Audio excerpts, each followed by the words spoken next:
International powers and opposition supporters have been amping up calls for Venezuelan President Nicolas Maduro to step down. EU nations gave him until late Sunday to call early elections, but he stood his ground and denounced the demand as a tactic to try to corner him into caving in. We don't accept ultimatums from anyone. It's like if I told the European Union, I give you 7 days to recognize the Republic of Catalonia, and if you don't, we're going to take measures. No, international politics can't be based on that. Maduro's defiance means more countries are now endorsing opposition leader Juan Guaido as interim president. That's empowered Guaido to push for humanitarian aid from the United States, a move Maduro believes could lead to a US-led military intervention. On Sunday, the US president didn't rule out that possibility. What would make you use the US military in Venezuela? What's the national security Well, I don't want to say interest? that, but certainly it's something that's on the, it's an option. The Trump administration has been taking the lead in trying to cut off Maduro's overseas assets.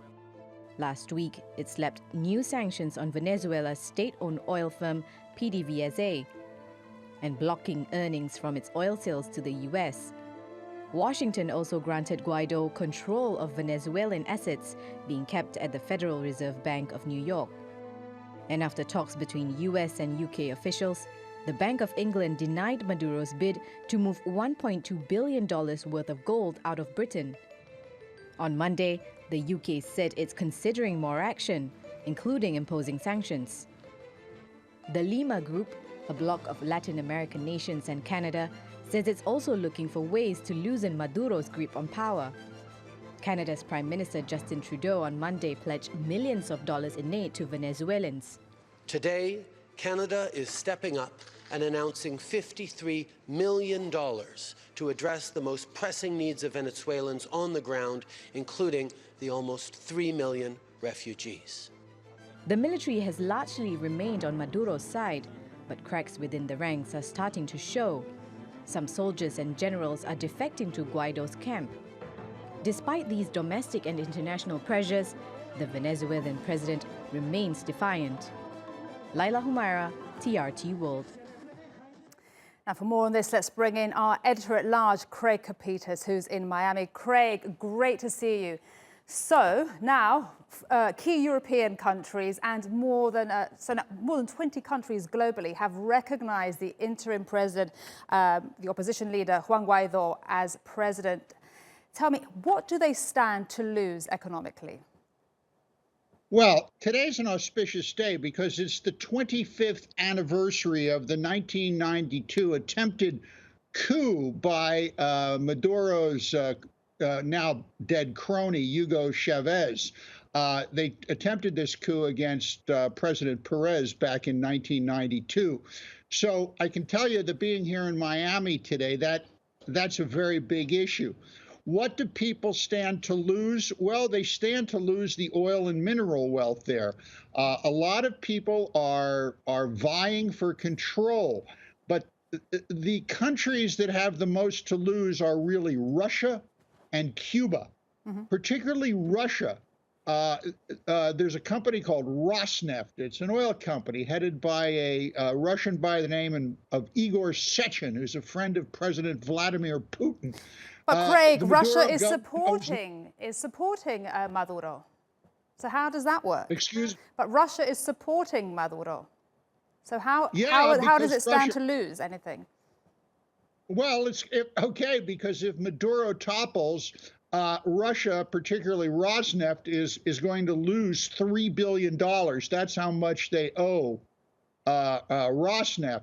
The Russians also own at least 2 offshore gas fields that we know of and have control of 20 million tons of Venezuelan crude oil.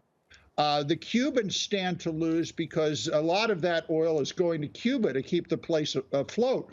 So I'm turning your question around, Maria, because the real losers in this are going to be those who are supporting Maduro right now, at least economically. Very interesting. And you're there in Miami, really a hotbed, a heartland of lots of Latin Americans who live there, many people who fled Cuba and Fidel Castro's regime. What are they telling you?